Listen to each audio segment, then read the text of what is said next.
السلام علیکم ملګرو. د ذوالفقار علي بټو هغه اخرني الفاظ کوم چې د پانسۍ نه مخکې خپل وکیل ته ویلي وو. کله چې ذوالفقار علي بټو څه شو پانسي شو نو دغه وکیل قوم ته لاړو نو خلک را جمع شوي او دغه خواله لاړو نو خلکو ته تپوس وکړو چې د ذوالفقار علي بټو چې کله پانسي کېدو د هغه نه مخکې هغه کوم الفاظ استعمال کړو د خپل قوم دپاره، کوم الفاظ یې پرېښو د خپل قوم دپاره موږ ته هغه ووایه. نو وکیل څه شو په ژړا شو. د ذوالفقار علي بټو کوم وکیل چې و نو هغه په ژړا شو او دې قوم ته وویلو په ژړا کې وویلو چې ذوالفقار علي بټو خپل اخرنۍ خبره دا پرېښې وه چې دې قوم ته د بهادر لیډر ضرورت نشته. لیډر قدر دیو نه کوي، دیو نه پېژني بهادر لیډر څوک دی. ځکه نو زمونږ یو بل لیډر هم نن په داسې مقام دی، په داسې مرحلو کې دی، په کومه مرحلو کې چې مخکې زمونږ یو لیډر ذوالفقار علي بټو تېر شوی دی، نن یو بل لیډر هم هغه مرحلې ته تللی دی چې یا به ټول عمر کوي دی او یا به څه پانسي کوو به دي. په هغه خبرو کې کومه چې امریکې دمکي راکړې وه او هغه خبرې جواب یې ورته ورکړو نو د هغه د وجې نه نن څه کېږي، عمران خان پانسي کېږي او هغه هم د ذوالفقار علي بټو په شان څه کوي، پانسي کوي. نو هسې نه چې د هغه هم هغه خبره یې چې دې قوم ته د بهادر لیډر ضرورت نشته.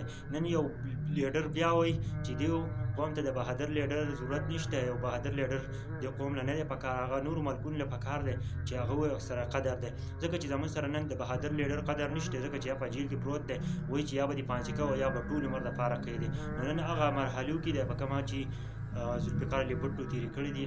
نن زموږ سره یو بل لیډر دی او زموږ سره موقع هم ده چې د هغه سپورټ وکړو او د هغه د ریایي کوشش وکړو. ځکه که هغه هم زموږ نه لاړ شي نو زموږ مسلمانان لیډران به داسې لاړ شي. ځکه چې کافرانو ته جواب ورکولو بس هغه څه کېږي، پانسي کېږي. نو ډېر د افسوس مقام دی چې زموږ د مسلمانانو سره ولې داسې کېږي. ځکه چې کافر له جواب ورکول پکار چې زموږ ټول قوم او ټول پاکستان خلکو سره ولاړ وي چې څومره اسټبلیشمنټ دی نو دا ټول سره ولاړ وي. ځکه چې زموږ یو بل لیډر هم ځي چې هغه امریکې ته په امریکا کې لګیا دی، د خپل د خوږ نبي حضرت محمد صلی الله علیه وسلم څه کوي، صفت بیانوي د الله رب العزت چې پوهېږي چې زموږ خدای صرف الله دی او لیکن موږ امریکې ته نه سجدې نه کوو، موږ امریکې ته خپل سر نه ټیټو.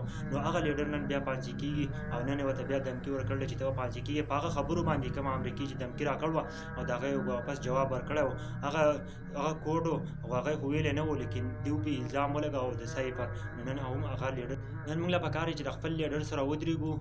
موږ هسې ټول مسلمانان یو، پاکستان چې ازاد شوی دی نو هغه باندې ازاد شوی چې لا اله الا الله محمد رسول الله. نو نن موږ له پکار ده چې دې کلمې اخته ژوند تېر کړو او د خپل مسلمان ورور سره نن ودرېږو. ځکه چې هغه کافرانو له څه ورکړی دی، جواب ورکړی دی، نو هغه په دې وجه باندې نن څه کېږي، پانسي کېږي. نن ورته بیا دمکي ورکړی شوی دی چې ټول عمر دپاره به قید دی. ځکه چې عمران خان قید دی نو بیا هم قوم به څه نه وایي، لیکن کله چې عمران خان پانسي کېږي ځکه چې پانسي کېدو امکانات یې هم ورکړل دي. په هغه خبرو کې کومه چې عمران خان په امریکا کې کومه خبرې کړې نو د هغه نه پس د عمران خان څه کېږي، ضلالت یې شروع کړی دی، په عمران خان پسې ورپسې شوي دي امریکې والا. نو نن بیا هغه لیډر څه کېږي، په جیل کې پروت دی. یو مسلمان لیډر د خپل مسلمان ملکونه رايوځای کړل او هغه لیډر نن څه دی په جیل کې پروت دی. نن یو مسلمان ملک هم څه نه وایي او نه یو پاکستانی هم نه وایي د یو ښه بهادر لیډر دپاره. هسې نه چې اخرني الفاظ یې د ذوالفقار علي بټو په شان وي، هغه شان الفاظ دا هم استعمال. دا خبرې وې چې کومه ذوالفقار علي بټو مخکې کړې وې. نو ما هم تاسو سره دا ویډیو شریکه کوله چې تاسو ته هم پته ولګي چې زموږ یو مخکې یو لیډر هم تللی دی، اوس بل هم یو بهادر لیډر روان دی. په هغه اخرنۍ مرحلو کې دی کومه چې ذوالفقار علي بټو تېرې کړي دي او ذوالفقار علي بټو څه دی د دنیا نه تللی دی. نن یو بل بهادر لیډر دی، هغه هم په داسې مرحلو کې دی، عمر بار قید یا سیده پانسي کېدل.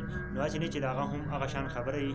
نو دا زما پیغام و ټولو ته در ورسوو او تاسو ضرور دا ویډیو زیاته نه زیاته شیر کړئ چې ټولو خلکو ته ورسي. ځکه چې یو مسلمان لیډر پانسي کېږي، ځکه چې یو کافر موږ ته دمکي راکړي او د هغه په وجه باندې زموږ یو مسلمان لیډر پانسي کېږي نو سړی ډېر زیات خفه هم شي. ځکه چې ولې یو مسلمان موږ پکار چې د مسلمان لیډر سره ودرېږو.